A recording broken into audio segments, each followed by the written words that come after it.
भाइयों और बहनों, आज हम लोग बाबा साहब डॉक्टर भीमराव अंबेडकर का 131वां जन्म दिवस पुरानी दिल्ली स्टेशन पर हर वर्ष की भांति आज मनाने के लिए एकत्रित हुए हैं। ये तो 14 अप्रैल को भी एक ऐसे महापुरुष थे कि अगर पूरे साल तिथियों को अगर गिना जाए तो मैं समझता हूं पूरा वर्ष किसी न किसी दिन बाबा साहब डॉक्टर भीमराव अंबेडकर के किए हुए कार्यों से और उनके बताए हुए मार्गों से जुड़ी हुई है। तो सारी साल बाबा साहब डॉक्टर भीमराव अंबेडकर का जन्मदिन मनाया जाता है। अभी जब मैं आ रहा था तो एक हमारी बेटी, कोई बहन छोटी बोल रही थी और बड़ी अच्छी, मैं समझता हूँ वो भी दिल्ली यूनिवर्सिटी की छात्र रही होगी। तो अच्छा, थोड़ी सी मैंने उसकी बात सुनी और मुझे बहुत अच्छा लगा कि जिस सिद्धांत पर आधारित बाबा साहब डॉक्टर भीमराव अंबेडकर ने संविधान की रचना की थी, समता, समानता और मानवता पर आधारित, उस संविधान के बारे में आर्टिकल 14 जो सबको समानता का अधिकार देता है और कॉन्स्टिट्यूशन ऑफ इंडिया में आर्टिकल 14 क्लियर कट ये सुनिश्चित करता है कि राज्य के लिए यह दायित्व है कि वह कानून के समक्ष किसी भी व्यक्ति की समानता है, भारत के क्षेत्र के भीतर कानूनों के समान संरक्षण से इनकार न करे। यानी कि कोई किसी भी धर्म का हो, किसी भी लिंग का हो, किसी भी जाति का हो, किसी भी प्रांत का हो, उसके साथ समान व्यवहार हो और समानता का अधिकार उसको मिले।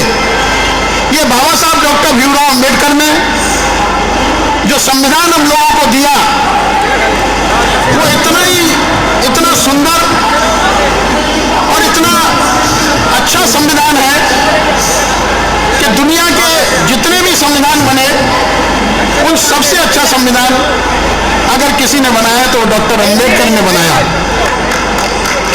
और ऐसी परिस्थिति में कि जब किसी भी बालक को या बच्चे को स्कूल के दरवाजे बंद कर दिए गए हो, स्कूल में जाने की इजाजत न हो, ऐसी परिस्थिति में उस बालक ने अपनी प्राइमरी शिक्षा पूरी की और कैसे ये ज्ञान अर्जित किया कि अगर मैं हायर एजुकेशन करने जाऊंगा तो अमेरिका के अंदर एक कोलंबिया विश्वविद्यालय भी है, इंडिया में भी बहुत सारे विश्वविद्यालय थे, लेकिन एक कोलंबिया विश्वविद्यालय जो विश्व प्रसिद्ध विश्वविद्यालय है, उसकी जानकारी बाबा साहब डॉक्टर भीमराव अंबेडकर को कहां से मिली? कुछ भी हो, उन्होंने जानकारी हासिल की और उस कोलंबिया विश्वविद्यालय में दाखिला दिलवाने में, वहां भेजने में महाराजा बड़ौदा ने उनकी मदद की।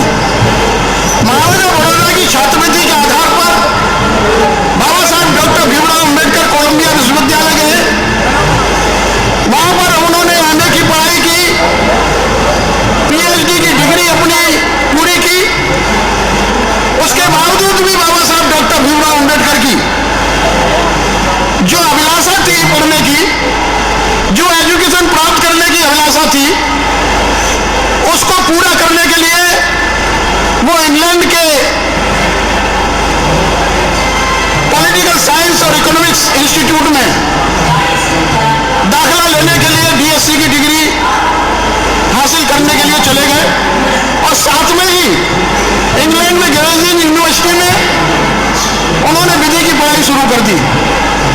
इसी बीच में महाराजा बड़ौदा का जो इकरार था, जो एग्रीमेंट था कि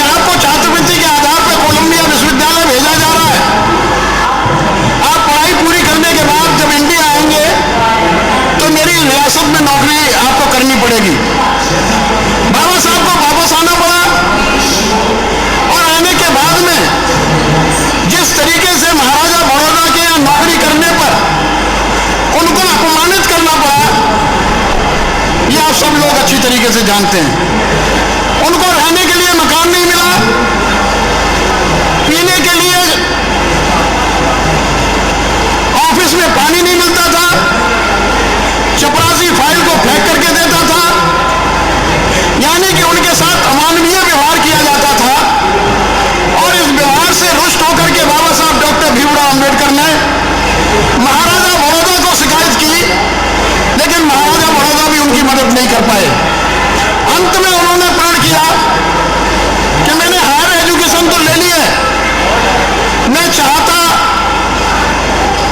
कि सरकार की सेवा, महाराजा की सेवा करूं, लेकिन ये मुझे नहीं करने दिया गया। अब मैं आगे किसी की भी नौकरी नहीं करूंगा, मैं अपने समाज को सम्मान दिलाने के लिए आजीवन काम करूंगा। और यही किया। जब बाबा साहब डॉक्टर भीमराव अंबेडकर को किसी भी क्षेत्र में जो जिम्मेदारी दी गई, चाहे वो एजुकेशन का क्षेत्र हो, चाहे वो राजनीतिक क्षेत्र हो, चाहे वो आर्थिक क्षेत्र हो, सामाजिक क्षेत्र हो, जो भी क्षेत्र हो, बाबा साहब डॉक्टर भीमराव अंबेडकर ने पूरी ताकत और ईमानदारी से उसको निभाने का काम किया और उसमें महानता हासिल की। जब उनको इस देश के अंदर संविधान बनाने की जिम्मेदारी दी गई, बहुत सारे लोग बाबा साहब के समकक्ष जो महापुरुष कहलाए जाते हैं, वो भी पढ़े लिखे थे, लेकिन बाबा साहब डॉक्टर भीमराव अंबेडकर से ज्यादा इस देश में क्या पूरी दुनिया में कोई पढ़ा लिखा नहीं था। बाबा साहब डॉक्टर भीमराव अंबेडकर ने अपने आजीवन पूरे जीवन में 32 डिग्रियां हासिल की और 9 भाषाओं का उनको ज्ञान था।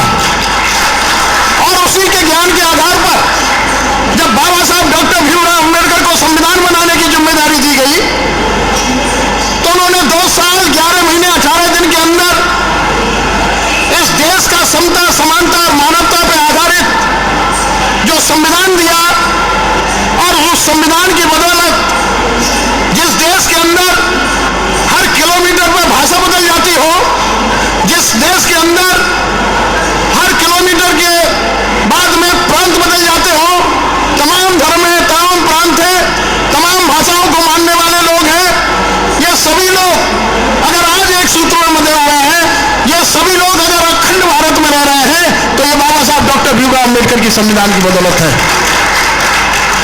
और बात चल रही थी समान शिक्षा की।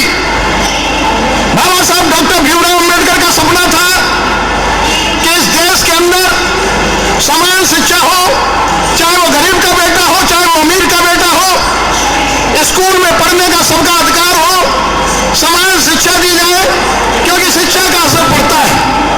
और जिस तरीके से वो मेरी बेटी बोल रही थी, ये बाबा साहब डॉक्टर भीमराव अंबेडकर का भी मानना था। बाबा साहब डॉक्टर भीमराव अंबेडकर ने भी कहा था कि किसी भी समाज की स्थिति का आकलन उस समाज की जो महिलाएं हैं उनकी स्थिति से किया जा सकता है। यानी कि अगर किसी समाज में महिला पढ़ी लिखी होगी, उसको पढ़ने का अधिकार दिया जाएगा, तो वो अपने समाज में अपने बच्चों को पढ़ा लिखा पाएगी और अपनी तरक्की कर पाएगी। ये बाबा साहब डॉक्टर भीमराव अंबेडकर का सपना था। एक बार मैं ग्वालियर के अंदर अपनी बात रखे हुए थे, all India SC/ST railway employee association का फंक्शन था। मात्र मैंने इतना कहा था कि एक तवायफ का बच्चा होने वाला मुझे दे दिया जाए, एक जज का बेटा मुझे होने वाला दे दिया जाए, तवायफ के बच्चे को मैं जज के घर भेज दूंगा और जज के बच्चे को मैं तवायफ के भेज दूंगा।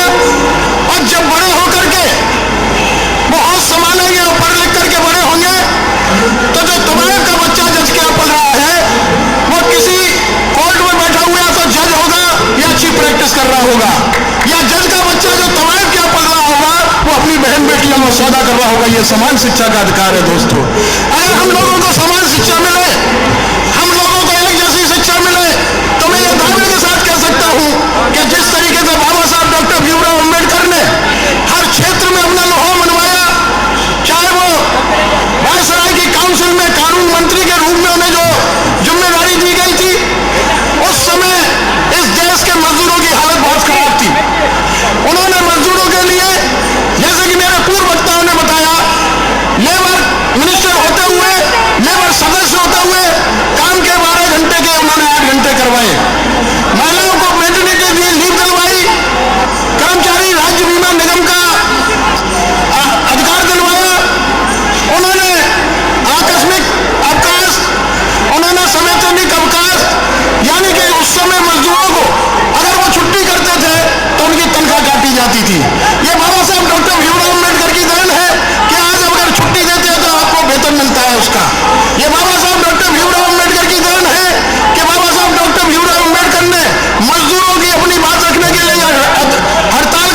तो ये बाबा साहब डॉक्टर भीमराव अम्बेडकर ने बनाया था।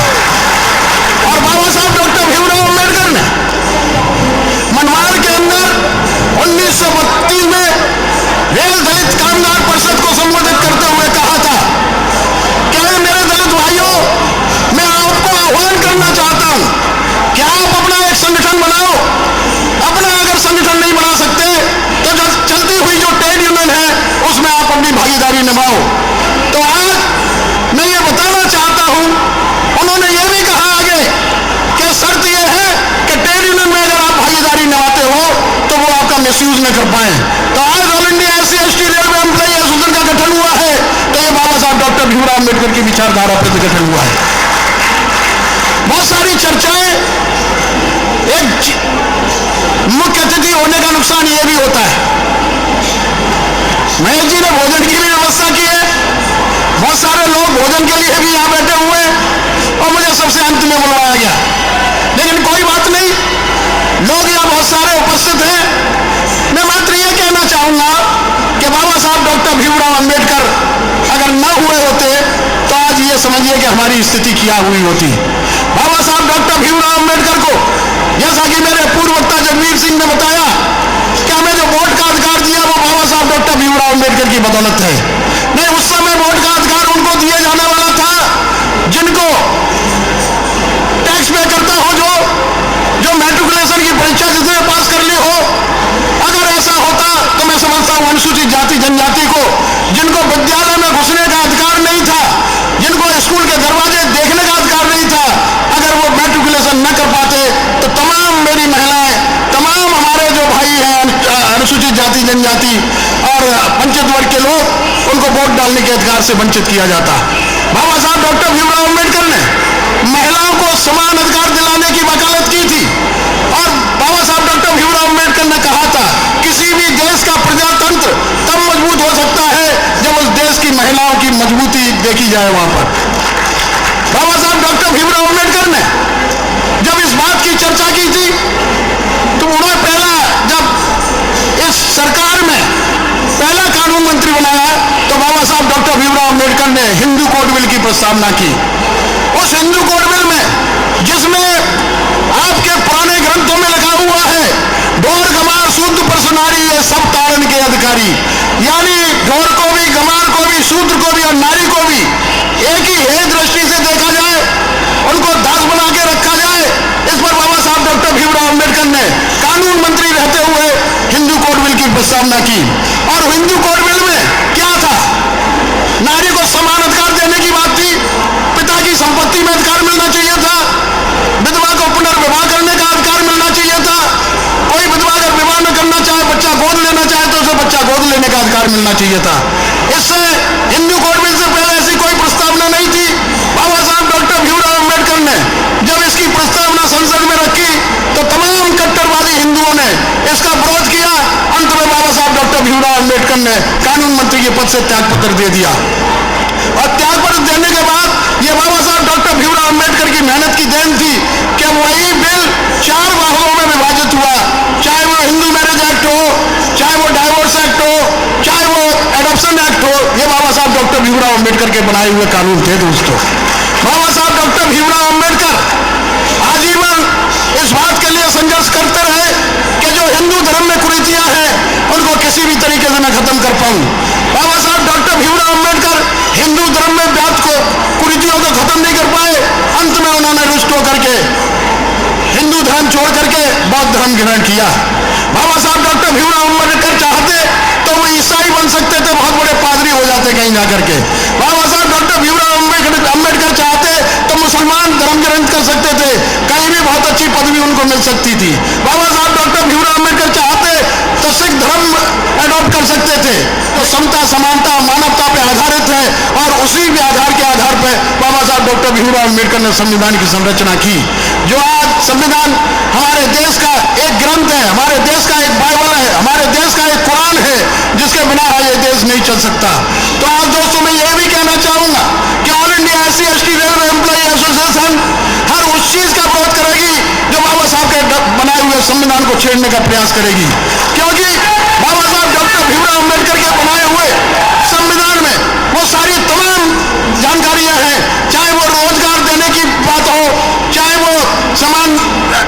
संहिता हो, चाहे वो पढ़ने का अधिकार हो, शिक्षा का अधिकार हो, ये बाबा साहब डॉक्टर भीमराव अम्बेडकर की देन है। आज प्राइवेटाइजेशन इस देश के अंदर बहुत तेजी से फैल रहा है। ये बाबा साहब डॉक्टर भीमराव अम्बेडकर ने जब हम लोगों को बड़ी कड़ी मेहनत के साथ में जब ब्रिटिश गवर्नमेंट के अंदर गोलमेज कॉन्फ्रेंस में सेपरेट इलेक्टोरेट लेके आए थे, और जो मेरे पूर्व वक्ता ने कहा कि जो हमारा यरवदा जेल में महात्मा गांधी जब आमरण अनशन कर दिया तो एक पैक्ट हुआ जिसको पूना पैक्ट कहते हैं। उस पूना पैक्ट के आधार पर हमको इस देश के अंदर सरकारी नौकरियों में रिप्रेजेंटेशन मिला, हमको इस देश के अंदर शिक्षण संस्थाओं में रिप्रेजेंटेशन मिला, यानी तमाम सरकारी निकायों में रिप्रेजेंटेशन मिला। लेकिन आज निजीकरण के नाम पर उन नौकरियों को छीना जा रहा है, उन नौकरियों को खत्म करने का प्रयास किया जा रहा है। ये एक साजिश है बाबा साहब डॉक्टर भीमराव अम्बेडकर के संविधान के खिलाफ, जो हम सहन नहीं करेंगे। हमारी all India SC ST railway employee association हमारी इस बात की हामी रही है कि जो भी, चाहे कोई ट्रेड यूनियन हो, चाहे कोई भी संगठन हो, अगर वो कर्मचारियों के हितों की बचाने की मांग करेगी, रेल को बचाने का काम करेगी, all India SC ST railway employee association उसकी कंधे से कंधा मिलाकर के मदद करेगी। ज्यादा समय न लेते हुए मैं आप सभी लोगों का धन्यवाद करना चाहूंगा, और खास करके हमारे मीडिया के साथी राजकुमार जी एंड पिप्पल जी, जो हमेशा हम लोगों को हमारी बात को आम जनता तक पहुंचाने का काम करते हैं। आप सभी साधुवाद के पात्र हैं, लोगों का बहुत बहुत धन्यवाद। और खास करके हमारे स्टेट एंड डायरेक्टर साहब, जिन्होंने हमेशा हमारी एसोसिएशन के ऊपर आशीर्वाद रखा है और हमेशा हमारी एसोसिएशन को सहयोग करते रहे। आप सभी लोग धन्यवाद के पात्र हैं, और खास करके मैं अपने पुरानी दिल्ली के जो लोग हमारे हैं उन सबको धन्यवाद देना चाहता हूं कि हर वर्ष की भांति इस वर्ष भी आपने ऐसा भव्य आयोजन करके बाबा साहब डॉक्टर भीमराव अम्बेडकर की विचारधाराओं पर चलने का संकल्प लिया है। तो मैं अंत में यही कहना चाहूंगा कि बाबा साहब डॉक्टर भीमराव अम्बेडकर का सपना तभी साकार होगा कि हम उनके बताए हुए रास्ते पर ईमानदारी से चलने का प्रयास करें, तभी हम अपने देश को मजबूत कर पाएंगे, अपने समाज को मजबूत कर पाएंगे, अपने संगठन को मजबूत कर पाएंगे। धन्यवाद। जय भीम। जय